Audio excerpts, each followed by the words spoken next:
This is the Google Pixel 8 Pro. It's the one I'm going to review today. I'm shooting this with my Google Pixel 7, but the 8 Pro has the newest version of the Pixel Camera app. It's got the latest software updates. I want to get the 9 Pro, but the 9 Pro is not out right now. It's, for some reason, the 9 XL and the 9 is out, but not the 9 Pro. The 9 Fold's even out. Okay, I just wanted to clarify what I was going to cover with this video.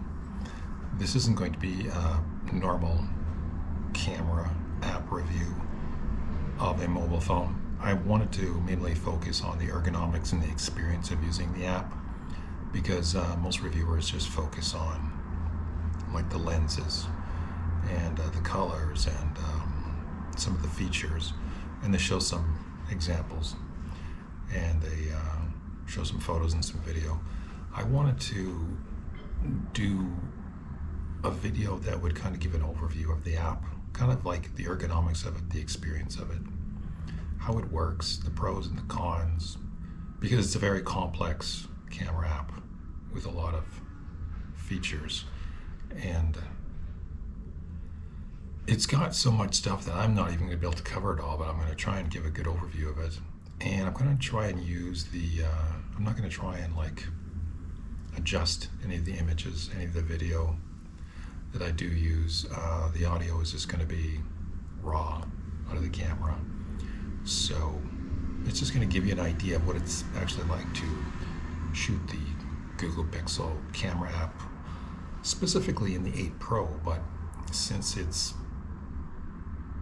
kind of similar in the other models as well, it'll give you a good idea of what all the Google Pixel camera apps handle and how they shoot and the ergonomics of them. So we're recording now on the Google Pixel 8 Pro selfie camera, and I guess we'll start with recording the video portion since we were forced to use video to make the video, so I guess we'll start with video. So the deal is that I haven't reviewed or tried every mobile phone that was ever made. I've just mainly tried a lot of Samsung phones, Apple phones, and Google phones, and the camera app of the Google Pixel I felt was the best. So you have to take all this with a grain of salt, because everyone has specific visual preferences. Some people like the photos that come out of the iPhone. I don't. Samsungs are okay, but the Google is just better, especially if you're kind of a general street photographer like me, just like taking general pictures. The Google tends to work the best. So anyways, this is the selfie camera. We're just shooting 4K P30. The selfie camera's okay. The skin tones aren't as good as the traditional camera. It has issues with skin tones. Video has issues overall, but every year the video gets bigger, gets better, because it's all primarily software based. It's a really tiny sensor here, so you can't expect much from these tiny sensors, not even on the iPhone, which has the best video that I've ever tried. Still, the selfie camera sucks compared to the main camera. This sensor here is a 1/3.1 or something like that. It's really small. So now we'll try the main camera. So this is the main camera, and we're just shooting forwards and talking from the selfie camera side. Now we're flipping it, and we are talking to the main camera, the 1X. It is a f1.7 aperture. It's a 1/1.3 sensor. I don't recommend shooting like this, even though the colors are better, the skin tones are better. You can't see your framing, you can't see your exposure, you can't see your focus, you can't see if you're still recording. You can buy accessories to tell you what's going on with your screen, but I think it's too much complication, and it impedes your creativity. It just causes more friction. That's all. About the audio, you're going to notice, or you probably noticed by now, especially if you're listening with headphones, that the audio is doing kind of weird things. Like the audio wasn't adjusted at all. It's just raw right out of the camera. There's no mic, there's no shotgun mic, there's nothing. Just like this GoPro 13 I'm shooting here, I'm using the onboard mics, just like I did with the Google Pixel 8 Pro. Anyways, this onboard mic here with this Google Pixel Pro, it's really good. It's really consistent. If you listen with headphones, you'll notice that there's no strange, I don't know, popping of the audio or any fluctuation at all. But if you're listening to my video with the Google Pixel 8 Pro, you'll notice that, especially on the main camera, when you're recording sound from the main camera side, the audio is kind of going up and down, up and down, up and down. It does it too from the selfie camera side, but not as bad. The selfie camera side is louder and clearer. That's interesting. And the main camera side, when you're recording audio from there, it tends to be quieter and it has more fluctuation. And I think it's voice isolation software that Google is applying. There is some manual adjustments here. It's got, it has speech enhancement and audio zoom. Both of those are turned off, and they're voice isolation softwares. And I don't think they help, because voice isolation software is hard to do well. But I do think that Google is adding some baked in automatic voice isolation software which can't be adjusted. And that's what's giving the strange audio on this camera. And I've noticed it on my Google Pixel 6 and 7 as well. It's kind of baked into the system. If it's a really noisy environment, you won't hear anything. It'll be fine. But when it gets kind of quietish, if it picks up a little bit of wind, it may start adjusting itself, or if it, sometimes it just adjusts itself because it thinks it has to. And the iPhone has it as well, but the iPhone has a really good implementation of the software, so it's really hard to tell that it's doing anything at all. It's just seamless. So the iPhone audio is really good with the built-in mics. And I think I've tried a few of the Samsung cameras. It seems to do a good job too. The only other cameras that I've noticed or heard about having trouble like this is some of the traditional cameras, like the Sony, with their built-in onboard mics, have some baked-in voice isolation software, and it can make your voice sound a little weird. But so audio is really hard to do well, and this camera, this Google camera, is not the only one that has issues with it. It's just, especially when it comes to speech and your voice, you want your voice to sound normal, and you really notice it. If you were just recording, I don't know, street sounds or whatever, you probably wouldn't pick up on it. But when you hear a person's voice, yeah, you can tell something's working or not working. I just wanted to inform you that it's not me doing adjustments to the audio, it's Google doing that. And Google, I'm sure this can be fixed, and Google probably will get around to it eventually. And it's just one of those things. Mobile phones are like 51%, mobile phone camera apps are 51% software, so you know, it's kind of a thing that we have to put up with, and I'm sure that in the future Google will address it. And if you get the camera in a really quiet environment, it should be no problem. It's just when you're in that space where there's a little bit of background sound, maybe a little bit of wind, then the audio is going to start doing things, and it's just something to keep in mind. And I'm sure that Google will figure it out sooner or later. They're constantly doing updates, so fingers crossed. This is the main camera app, and it's great for static shots and for pans. We're just shooting 4K P30. can walk with it a little bit. Stabilization is okay, but it's not the greatest stabilization,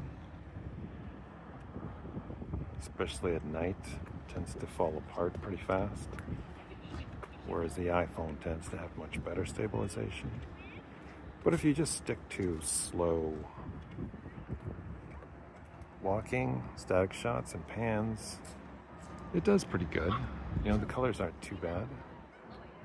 They're a little bit over exposed and they're a little bit too hot. You can. So now we have the screen recorder on so you can see what's going on here. What you can do if you want to adjust the exposure, you have some controls. You have the slider here where it's 1x. You have your 3 lenses. You have your ultra wide. 1x is your main lens, which is, I think it's about 23, 24 millimeters, full frame equivalent. And you have your 5x, which is your telephoto. But it's incredibly hard to hit it. I hate this slider thing. And I would just stick to 5x, 1x, if you can hit it. 1x and then your ultra wide, because that's going to give you your best quality. But I hate that slider thing. I hate that thing with passion. And then up here in your top right is your settings, your manual settings. You got white balance and you have exposure.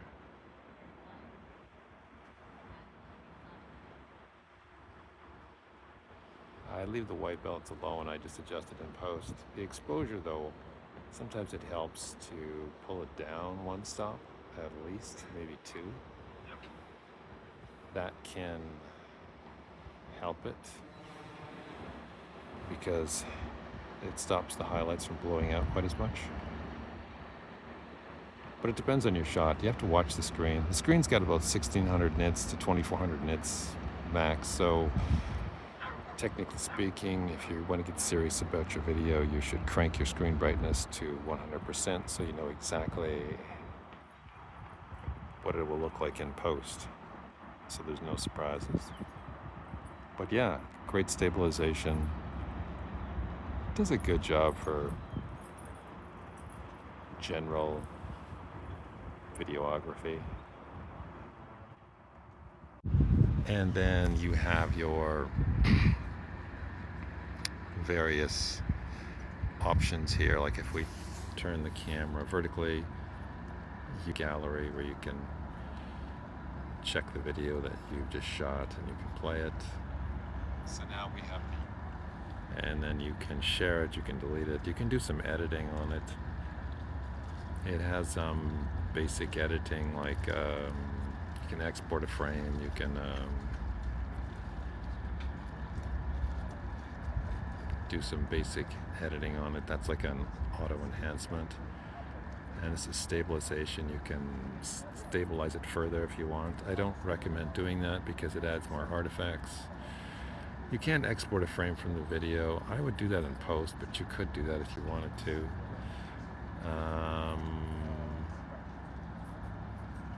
That's just audio on off. You can do some cropping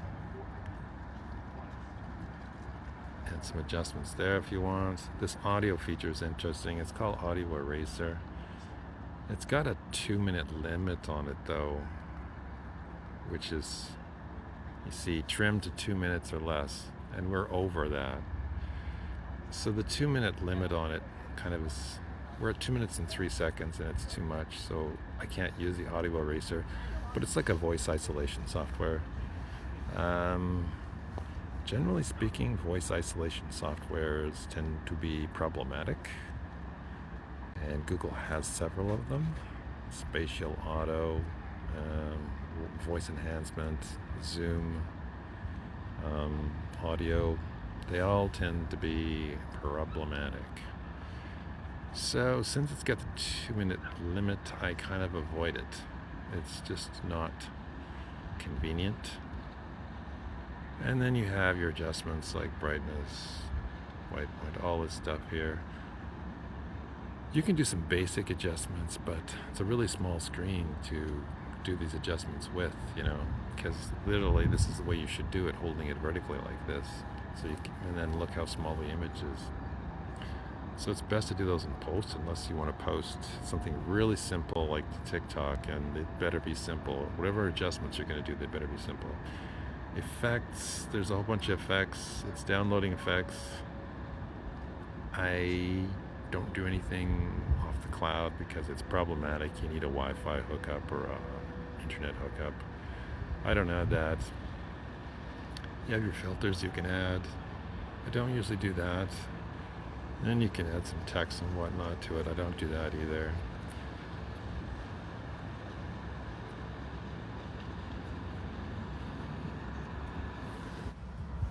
Here's the thing about the effects. Google Pixels have a ton of effects. Like, the camera app is really, really deep and complex. But generally speaking, I think if you're a creative, you're going to focus mainly on story and character. If you're a real true creative, story and character is what's going to give your video and your photos the most value. So all the effects that Google has are kind of like, they allow people with no creativity or who don't want to do any work, they allow these people to play the game. And I get it, it's a business decision. They want the phones to be attractive to everyone, even people who aren't creative, so they can play the game. They want to sell phones, they want to sell subscriptions, they want to get people into their ecosystem. And it's a business thing, and I get it. I don't blame them. But if you're a true creative, you want to keep things as simple as possible. So that will be the focus of today. Keep things simple, focus on story and character, and the effects, you know, not so much, because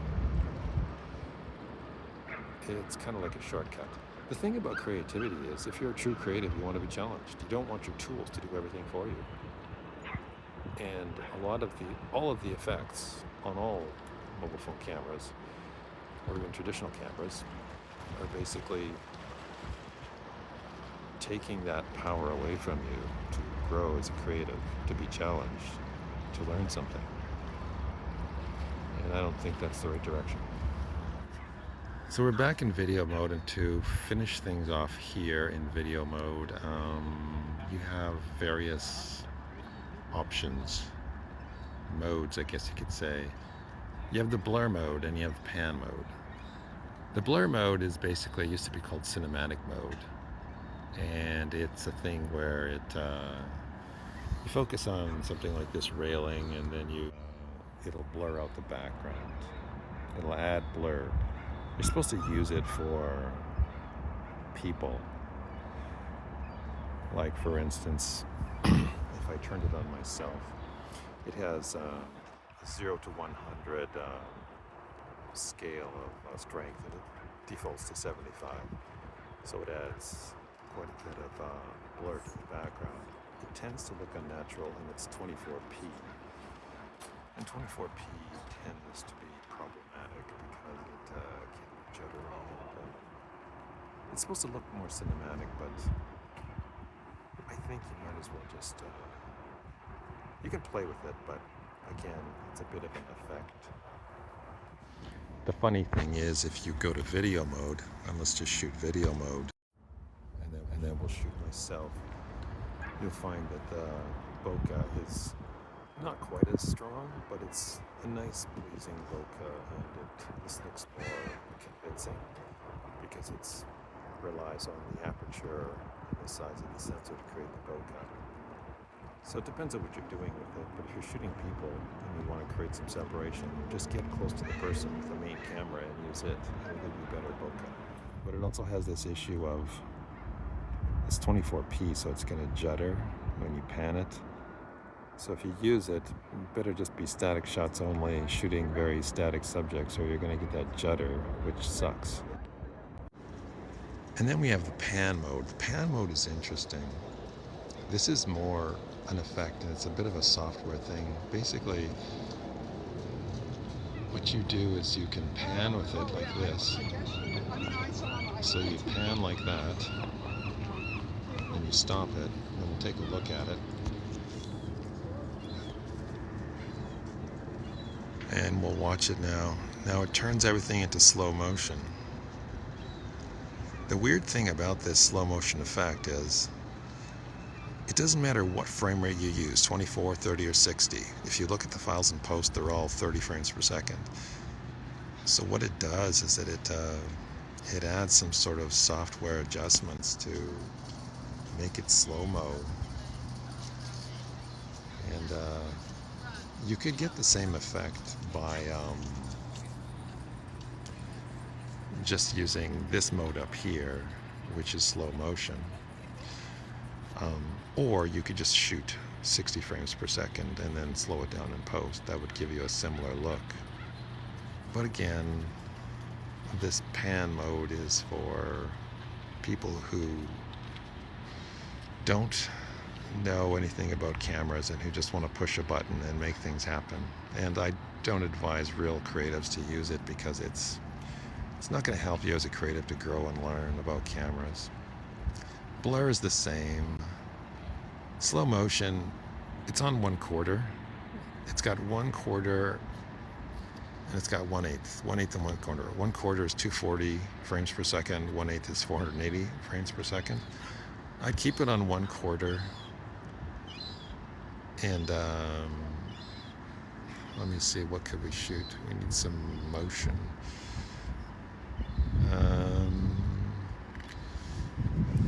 Guess we could shoot this. So it's 240. So we'll take a look at it.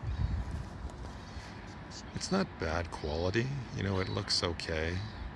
I'd stay away from 480 because you're going to have less visual quality. Stick on your 1/4. Time lapse, yeah, well, time lapse is time lapse. I don't use it that much. But yeah, you're not going to go wrong by staying right here on the main camera, static shots, pans, slow walks.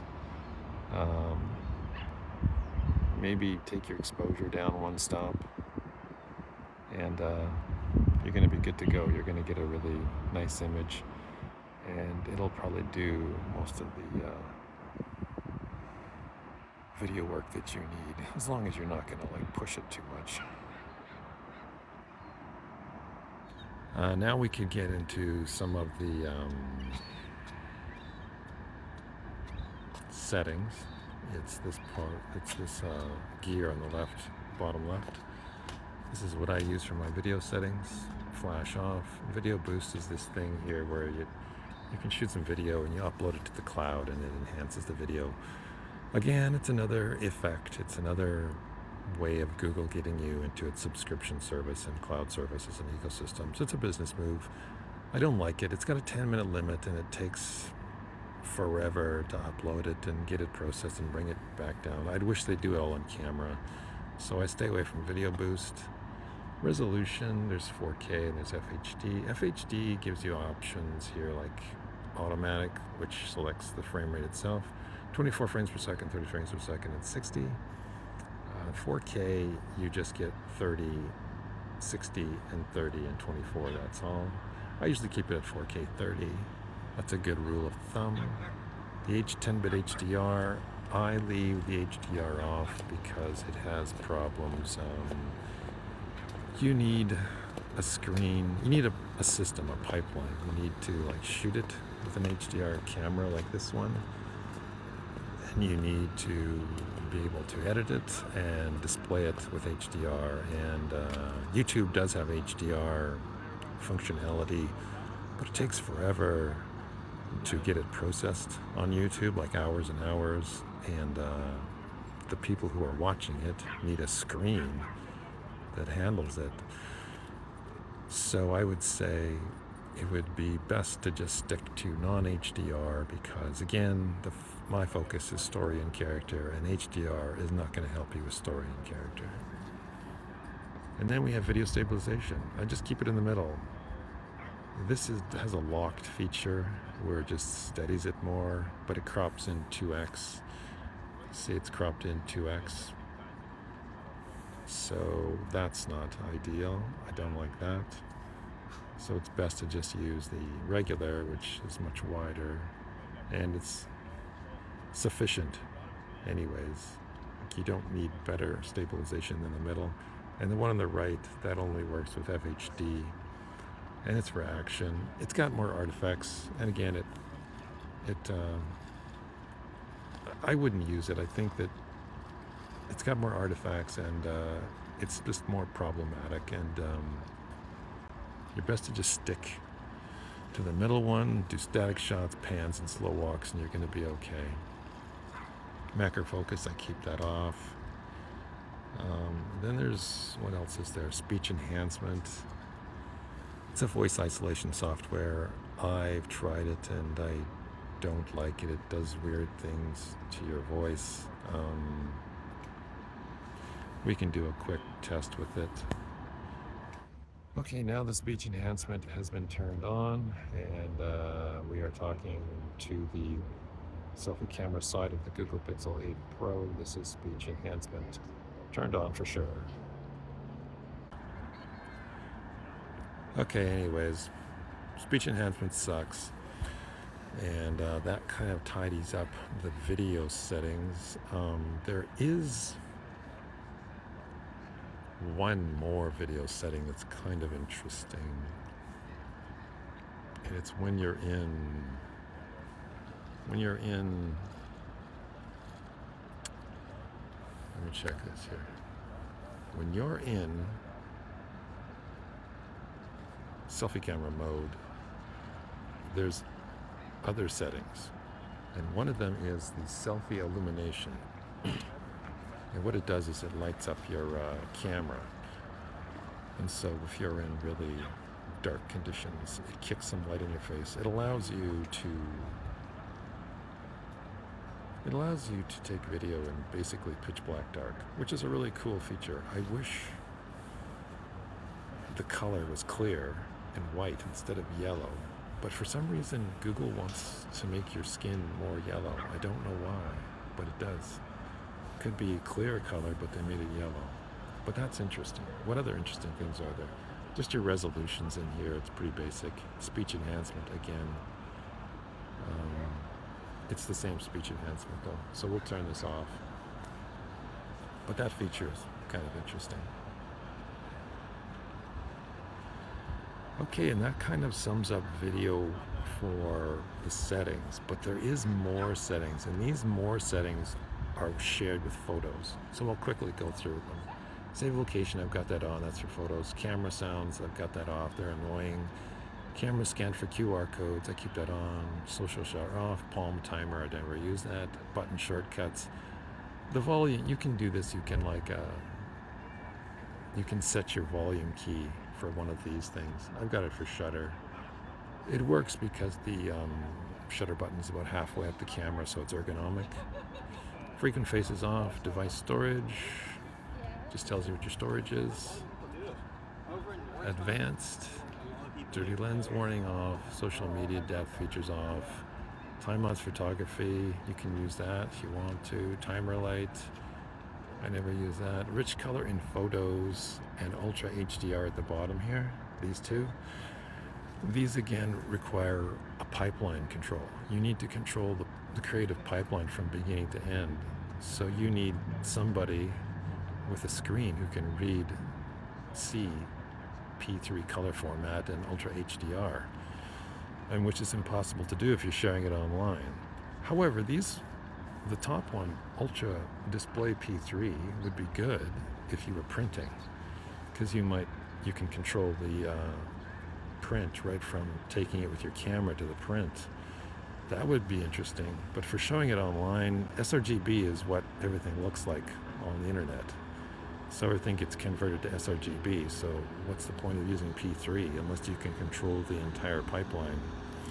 And then we have Ultra HDR. Again, you need an Ultra HDR screen on both ends. Like this phone is HDR, but people viewing it might not be able to see it. So I'd keep it off, but if you could control the pipeline, it's interesting. And then we have framing hints. I keep those on. The framing hints does this interesting thing where it you can't see it in video, but if you go into photo, there's a leveler, and the leveler is kind of cool. It's both in vertical and horizontal, so you can keep your thing level, your screen level. That's cool. Why they don't have it in video is beyond me, but this framing hints, you get that leveler in there, so keep that on, you get the leveler. The grid is your basically, yeah, I keep the grid on sometimes. Like I'm doing this screen recorder video, so I don't have it on, but sometimes the 4x4 can be interesting. I keep it off now because I'm doing a screen recorder. And then you get into your photos, save selfie as previewed, video stabilization on all the time, obviously. Audio zoom is another voice isolation thing, and I don't think it works. So, but Google is updating their software all the time. Maybe in the future it'll work, I don't know. Store videos efficiently, H.2.4, H.265, either or is fine. H.2.5 is smaller file sizes and supposed to be slightly better quality. I don't know about the quality, but the file sizes are smaller, but it can be harder for some computers to crunch it.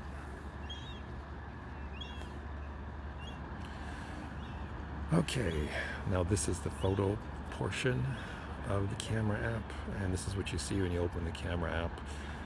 And you've got this stupid slider thing, which I hate. So the first thing I do is I go into settings. You get your photo settings, general and pro. Go straight into pro, and you go right down here to lens selection auto at the bottom. Turn it into manual. When you turn it into manual, then you get your presets. You get your ultra wide, your wide, and your telephoto, which is amazing. And you don't have that stupid slider thing. So basically, to tell you the truth, this is really all you need to know about the photo app. You do that one change and you leave it kind of right here in this photo mode, and day or night, this camera will take great pictures. It just will. They just look great day or night. You know, you don't even need night sight, you know. This will do you right here. This is all you need to know for your creativity, especially if you believe in story and character are the most important things. But if you want to complicate your life, we can proceed. So you got portrait, and the modes on the bottom here are portrait. It's kind of like blur mode for video.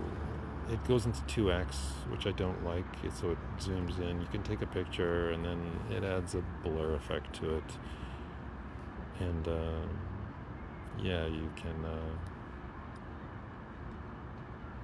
edit it if you want, add all these edits and whatnot.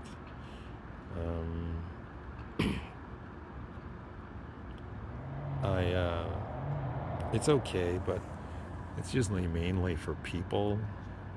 But I feel that it has a bunch of artifacts and stuff, and I don't like the 2x. I don't like the portrait mode. You can actually shoot in, like, let's say the wide mode and or the telephoto mode, and you have to back up for the telephoto mode. But you can take a picture with the telephoto mode, and then you can go in here in your edits, and there's a bunch of features down here, and you can add some portrait blur to it. So in theory, you could add your portrait mode in post. Anyways, the thing is that all these things are effects, and they're kind of good for some people, but not necessarily for me. I don't use the portrait mode that much, but you can play with it if you want. Long exposure is just, it drags the shutter. So this water has some ripples on it if you take a picture of it. The long shutter will kind of smooth out the water, so the water looks smooth. There's the original. But then all the cars on the top of the bridge, they kind of disappear because it was such a long shutter. You can use it for light trails as well, so it's kind of an interesting effect. It's just basically in traditional photography, it would just be like slowing down your shutter. action pan is kind of interesting. It adds some blur to the shot. Like, I have to use this dumb slider to set the but anyways, if you take a picture of, let's say, people walking, it will add an effect to it and add all this blur and stuff. The thing is with all these effects and whatnot is that you have to have all the time in the world, right? You have to test. If you're going to be shooting family and friends or events or one-time events like a wedding or something, or just a moment in time, you don't have time to play with these effects. You need like all day long to do nothing but test and try it out. And again, it's for people who don't really value story and character that much. They're just into like gimmicks, I guess. But it's nice that Google offers these things and tries to add new things.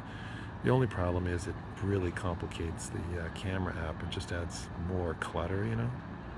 And then we have night sight over here. Night sight is supposed to give you better quality in low light. Problem is you can see it takes longer to shoot, and that length of time gets even slower at night. And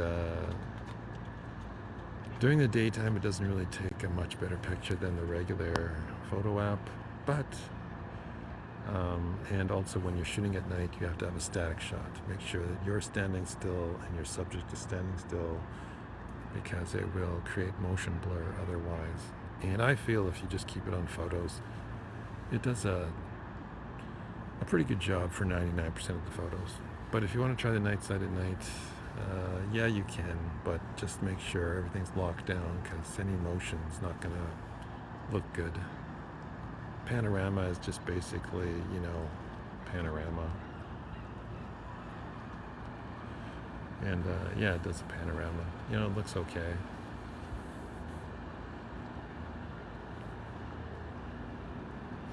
And then if we get into like this photo mode and we take a picture, you can do a lot of editing on it. You can just add all these effects and whatnot, dynamic or whatever. Or there's just all these effects you can add. This thing on the left here,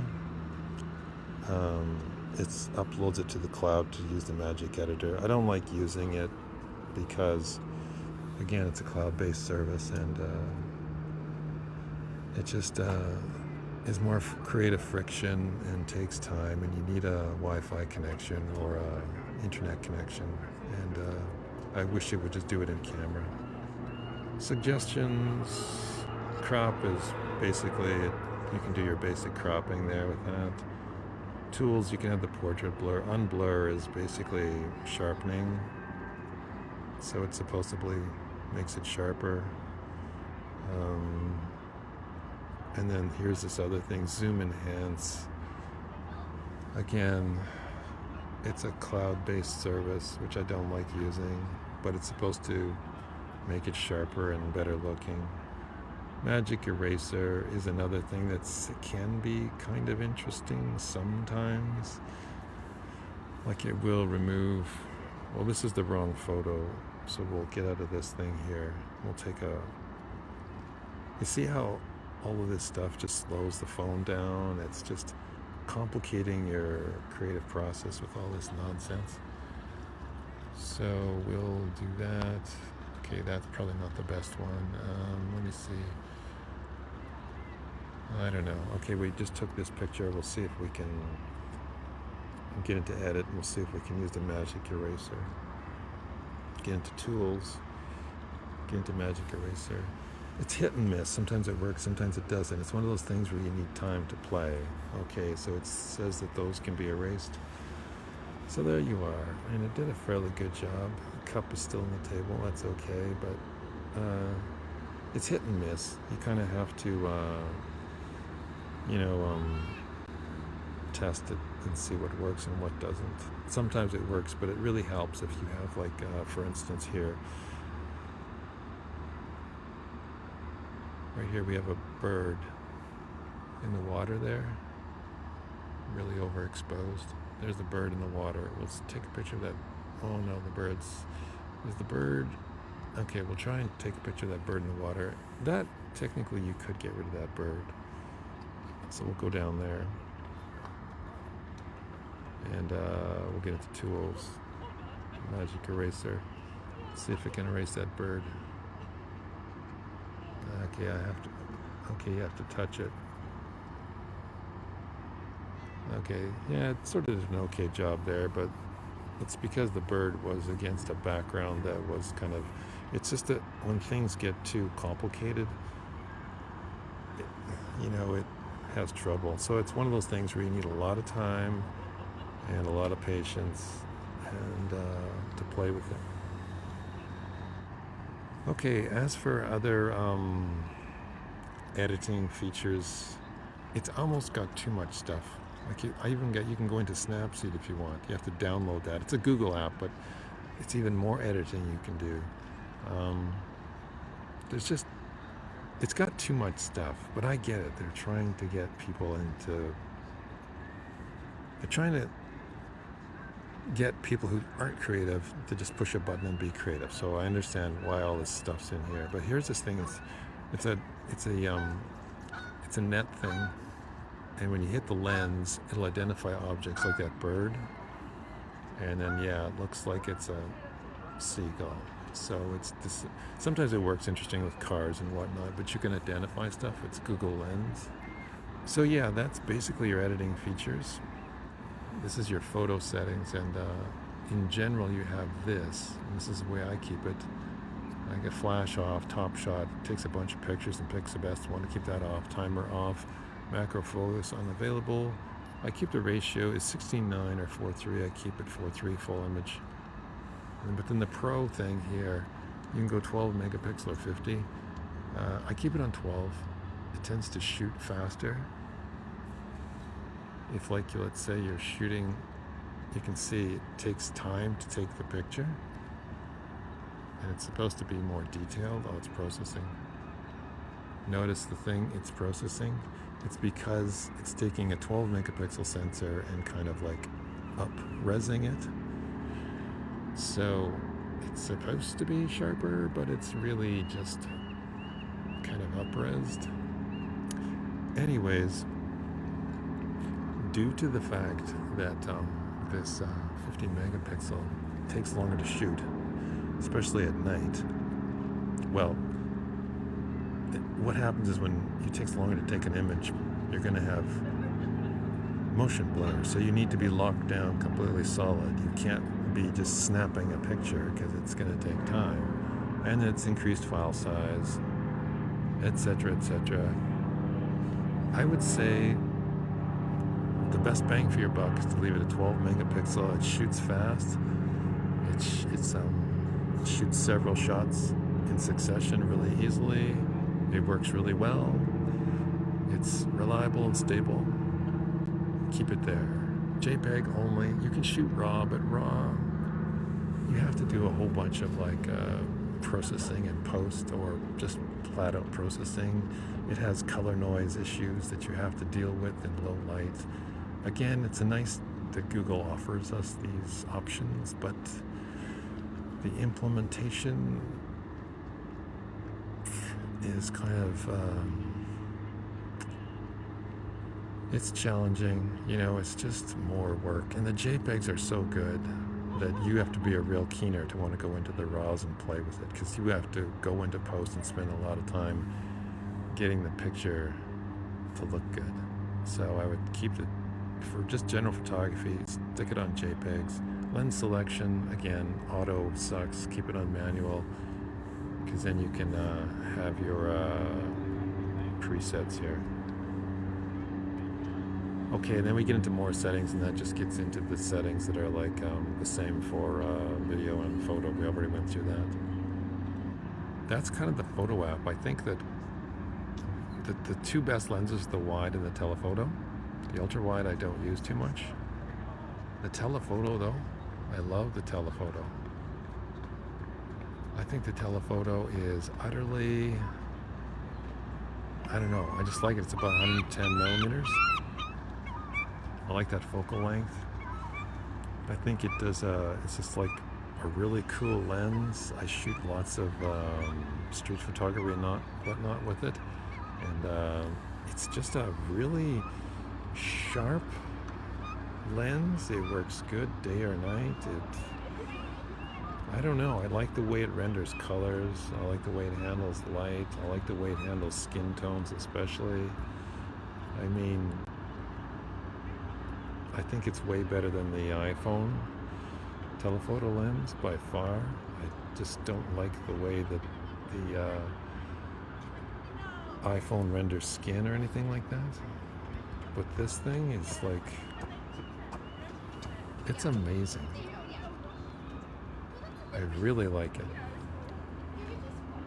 I probably use it way more than my wide by far. I don't know. I highly recommend the Telephoto.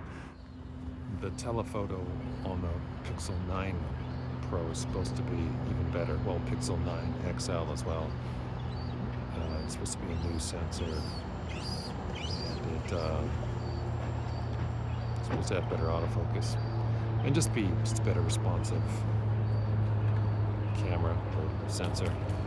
So, looking forward to trying that out. But that is the camera app on the Google Pixel 8 Pro in a nutshell. And I think if you just stick on the main photo app, just using your ultra-wide, wide, and telephoto lenses, don't use any other modes, don't even use night sight, just stick to that. And just focus on your creativity, focus on story and character, you're going to do well. And video, stick to the main lens, the 1X, and static shots, pans, slow walks, you'll be fine. Selfie camera, yeah. Selfie camera is the selfie camera. You gotta pick your light. Sometimes it looks good, sometimes it doesn't look so good. But if you have a good story and a good character, then yeah, you're good to go. So, there. If you're looking for a mobile phone camera, you should really give the Google Pixel a try, especially for photography.